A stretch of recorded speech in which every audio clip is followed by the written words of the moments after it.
Qué bueno poder tener asesores frente a este tema que además mucho se ha hablado. De hecho, en noticias escuchamos todos los días las modificaciones. Pues yo no sé si es que a mí me hablaran en chino, pero yo no pude entender absolutamente nada. Y muy seguramente algunos de ustedes estarán igual que yo. Así que por eso entonces, es cierto, le damos la bienvenida al abogado Juan Felipe Hernández, ya está con nosotros, para hablar entonces de ese decreto antitrámites. Así que arranquemos con preguntas. Empecemos. Bienvenido, doctor. ¿Cómo está? ¿Cómo les ha ido? Bueno, ¿por qué se realiza esta reforma donde se eliminan varios de los trámites judiciales? Porque el gobierno tiene que garantizarle a los ciudadanos el derecho a la administración de justicia, y con muchos trámites que en sí son innecesarios se estaba violando como ese derecho, o se le estaban poniendo trabas a los ciudadanos para que pudieran acceder a la administración de justicia. Y otra cosa muy importante que se deriva de este decreto antitrámites, o como mucha gente lo conoce, la ley antitrámites, es que se debe presumir la buena fe de las personas, tanto de la autoridad pública como de los particulares. Y ya vamos a ver por qué más adelante. Bueno, hablemos entonces de esos cambios más relevantes, o sea, los que definitivamente nos caen como anillo al dedo y mejoran los trámites que hacemos normalmente los ciudadanos. Hay un trámite que les sirve mucho a los pensionados, es que ellos cada 3 meses tenían que presentar la supervivencia. Eso se eliminó. A no ser de que usted esté en el extranjero. Si está en el extranjero y es pensionado, tiene que demostrar cada 6 meses la supervivencia. O sea, además de ir personalmente, además de soportar colas, tenían que demostrar, estoy acá, pero además estoy vivo. Sí, tenían que ir a la notaría y que el notario diera fe que si esta persona presentó acá, yo lo vi, está vivito y coleando, como dice vulgarmente. Ya no lo presentan. Ya no se necesita presentar la supervivencia. Bueno, esa es una. Una reforma que se va a implementar con respecto a las EPS, y es pedir la cita a través de Internet. Porque muchas veces se presentan colas interminables para que la gente pueda acceder a una cita. Entonces va a ser mucho más rápido.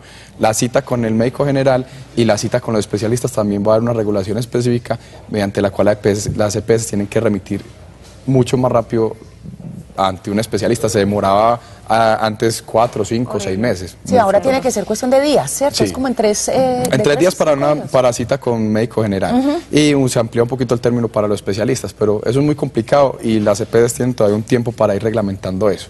Escuché algo de los partes. De los partes, no quiere decir que se van a eliminar o que ya no tengan que pagar, no, absolutamente no. Sino que si usted le realizaron un parte o un comparendo, como se llama, en Bogotá usted tenía que cancelar eso en Bogotá, ¿cierto? Ya el comparendo que le hagan en cualquier parte del país, usted lo puede cancelar en cualquier otra parte del país. Usted no tiene que desplazar o mandar a una persona o hacer lo que sea para ir a pagar eso. Lo de las autenticaciones en notaría, no todas se eliminan, ¿cierto? ¿Cuáles son las que no todas se eliminan? Se eliminan autenticaciones de documentos públicos, ¿cierto? Porque se entiende que un documento público es auténtico hasta que no se demuestre lo contrario, ¿cierto? Los documentos que se firmen entre particulares pueden quedarse sin autenticar, y se presume que esa firma es válida, es auténtica, hasta que la persona que dice que firmó no la tache falsedad o diga, no, esa no es mi firma, y se puede demostrar que efectivamente no es la firma.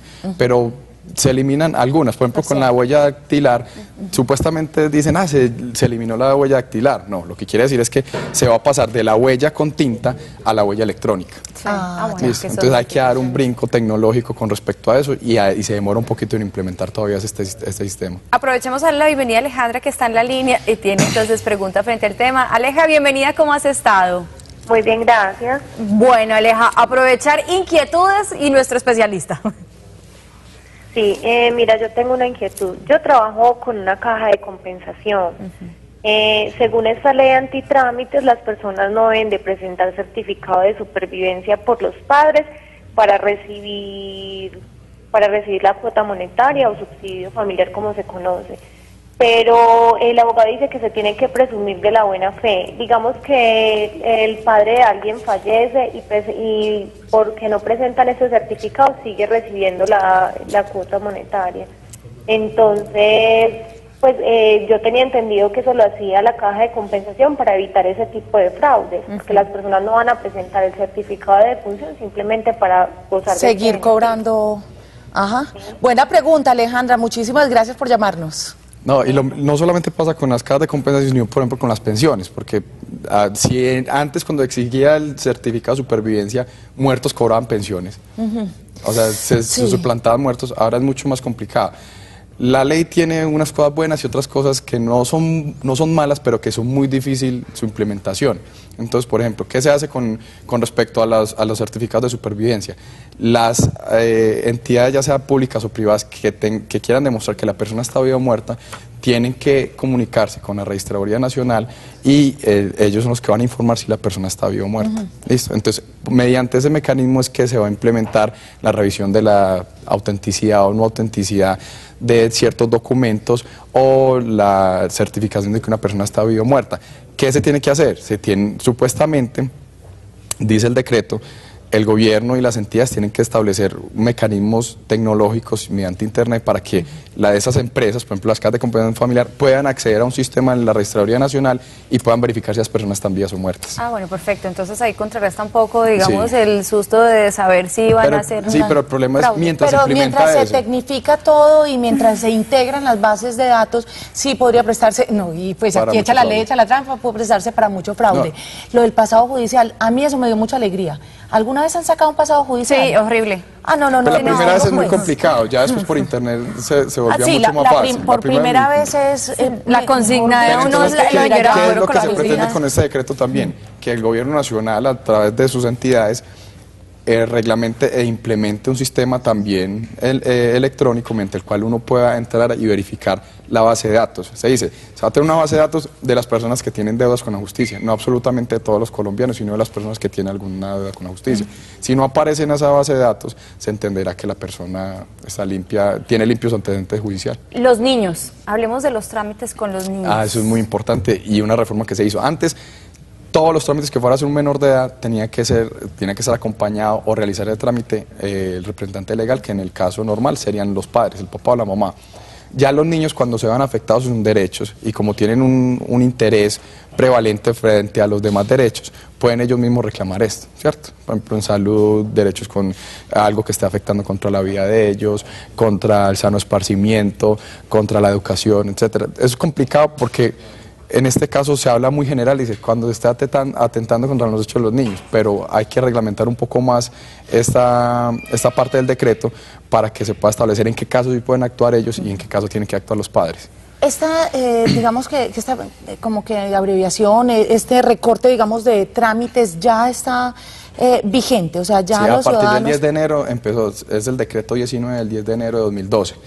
Hay unas cosas que están implementando desde ya, por ejemplo, en muchas partes no están exigiendo ya el pasado judicial, pero hay que tener calma mediante la implementación de este decreto. ¿Por qué? Porque vamos a ir a ciertas oficinas del departamento, de la gobernación, del municipio, de la nación, de cualquier parte, y nos van a seguir exigiendo los documentos. Para viajar. Que a veces esa era una crítica al decreto que decía, o sea, puede que aquí en Colombia no se vaya a exigir el decreto judicial, pero si yo voy a otro país que sí exige ese decreto judicial, ¿qué es lo que tengo que hacer? Entonces ya ahí sí habría que hablar directamente con el DAS o la entidad que lo vaya a reemplazar para ver qué trámites se tienen que hacer para presentar el pasado judicial en el extranjero. O algo muy importante es, por ejemplo, con la pérdida de documentos. A la gente decía, no, es que tengo que ir a... la cédula, tengo que ir a poner el denuncio. No, ya como habíamos hablado, se presume la buena fe de las personas. Si usted me dice a mí que se le perdieron los documentos, yo como autoridad pública le tengo que creer a usted.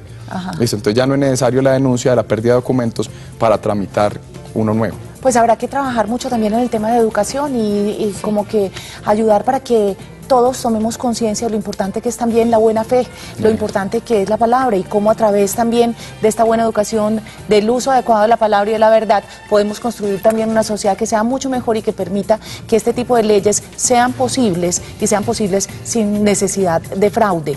Para los temas jurídicos nosotros siempre recurrimos pues a nuestros abogados que son de la firma Jiménez, Hernández y Palacio Abogados. No solamente tratan el tema como el que estamos hablando hoy de mucha actualidad jurídica, sino de derecho familiar, derecho comercial, derecho laboral. En pantalla está apareciendo el teléfono por si ustedes necesitan algún tipo de asesoría jurídica, 266-7812. La oficina de ellos está ubicada una cuadrita arriba del Parque Lleras y obviamente la consulta tiene un costo, con los televidentes de las Tres Gracias siempre como que tenemos ahí como que mucho cariño, ¿sí? Nos dan como unos muy buenos precios, pero lo mejor es la tranquilidad de uno estar bien asesorado en el aspecto jurídico, legal. Muchísimas gracias, doctor Juan Felipe, por acompañarnos. acompañarnos hoy. No, Muy muchas amable. gracias a ustedes, que estén muy bien. Además que estamos hablando de la palabra y los abuelos no cerraban grandes negocios de palabra, Sí, ¿no? Así sí, se debería tenemos mantener. que volver a eso, definitivamente. Bueno, nos vamos a seguir con más temas. Recuerden que en segunditos viene Osvaldo Espí González para darnos unos mensajes muy bonitos y más adelante para todos los amantes de la cocina, una receta y los que estamos a dieta. Ensalada de pollo, muy rica. Ya las rosquitas no. No, siguen al algo, Siguen. claro. Olguita tiene más invitados.